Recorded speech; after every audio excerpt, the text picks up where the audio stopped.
ভালো করে খেয়াল করে শুনেন, হাফেজে কোরআন দুজন যখন রব্বুল আলামিনের কাছে দোয়া করলো, দোয়ার শেষ পর্যায়ে গিয়ে তারা বলল, আয় রব, আয় মাওলা, তুমি সকল অসম্ভবকে সম্ভবকারী। কথা বলেন ঠিক কিনা? আয় মাওলা, তুমি সকল অকল্পনীয় বিষয়কে কল্পনায় আননেওয়ালা, সকল অবাস্তবকে বাস্তবে বাস্তবায়নকারী।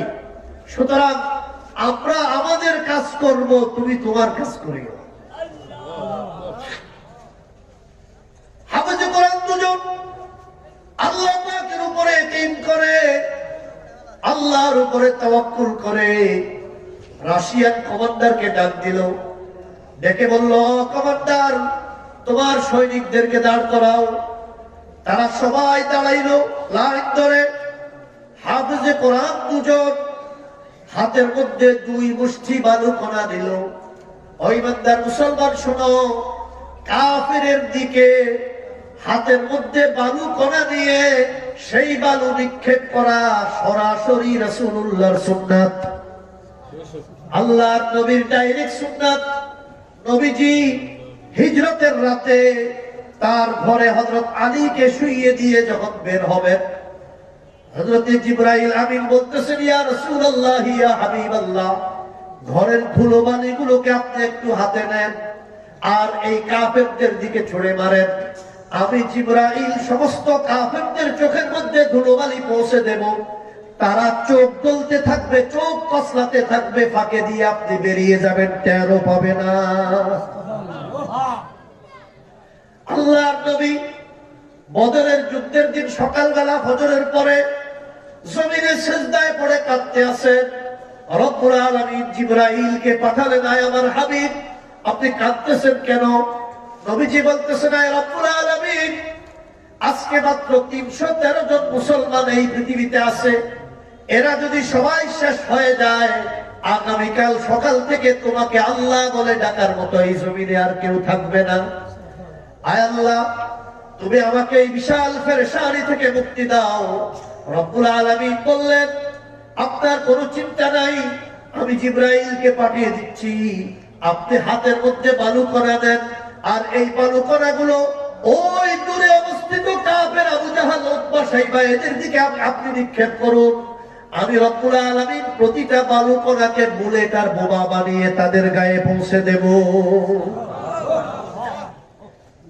হাফেজে কোরআন আল্লাহর উপরে ভরসা করে, নবীর সুন্নাত উপরে ইয়াকিন করে, কমান্ডার এবং তার সৈনিকদেরকে ডেকে বলল, তোমরা দাঁড়াও। সবাই লাইন ধরে দাঁড়ালো। হাফেজে কোরআনরা দোয়া পড়লো, ওয়া মাকারু ওয়া মাকারাল্লাহ ওয়াল্লাহু খায়রুল মাকিরিন। বিসমিল্লাহি আল্লাহু আকবার, এটা সুন্নাত। বাস বিসমিল্লাহি আল্লাহু আকবার বলে যখনই রাশিয়ান সৈন্যদের ট্যাঙ্কের দিকে বালুগুলো নিক্ষেপ করলো, কিতাবে লেখে সাথে সাথে দাউ দাউ করে সবগুলো ট্যাঙ্কের মধ্যে আগুন জ্বলে উঠলো। আল্লামা ইকবাল বলেন, রাগিয়া রুসমে আগা রূহে বেলালি না রহি, ফলসফা রহ গই তলকিন গসালি না রহি। আজান দেওয়ার প্রথা আছে, নাই বেলালি প্রাণের সাড়া, ফলসফা থাকলে কি হয় ইমাম গজালির শিক্ষা ছাড়া। ইউ তু সৈয়দ ভি হো, মির্জা ভি আফগান ভি হো, তু সভি কুছ হো, হकीकत में मुसलमान भी हो। अरे कल्ब में सूज नहीं, रूह में एहसास नहीं, कुछ भी पैगाम मोहम्मद के तुम्हें पास नहीं। রুহেতে নাই অনুভূতি, অন্তরে না জ্বালা আছে, মুহাম্মাদের পয়গামেরই মর্যাদা নাই মোদের কাছে। বলতে পারো সৈয়দ তুমি। আমাদের দেশের লোকেরা বিভিন্ন বংশ আর আপনার নিজের গর্ব নিয়ে, নিজের বংশ নিয়ে বিভিন্ন রকমের অহংকার আর গৌরব করে না। আল্লামা ইকবাল বলেন, বলতে পারো সৈয়দ তুমি, মির্জা তুমি, পাঠান তুমি, কিন্তু কি হে বলতে পারো খাঁটি মুসলমান কি তুমি?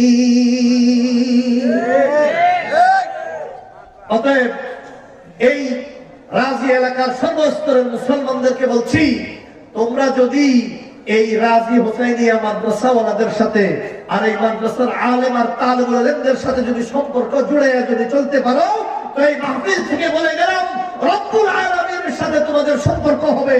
আর রব্বুল আলামিনের সাথে যদি তোমাদের সম্পর্ক হয়, তো দুনিয়াতেও সফলতা, আখিরাতেও সফলতা অর্জন করতে পারবে ইনশাআল্লাহ। আল্লাহ পাক আমাদের সবাইকে কবুল ও মঞ্জুর করুন, বলেন আমিন।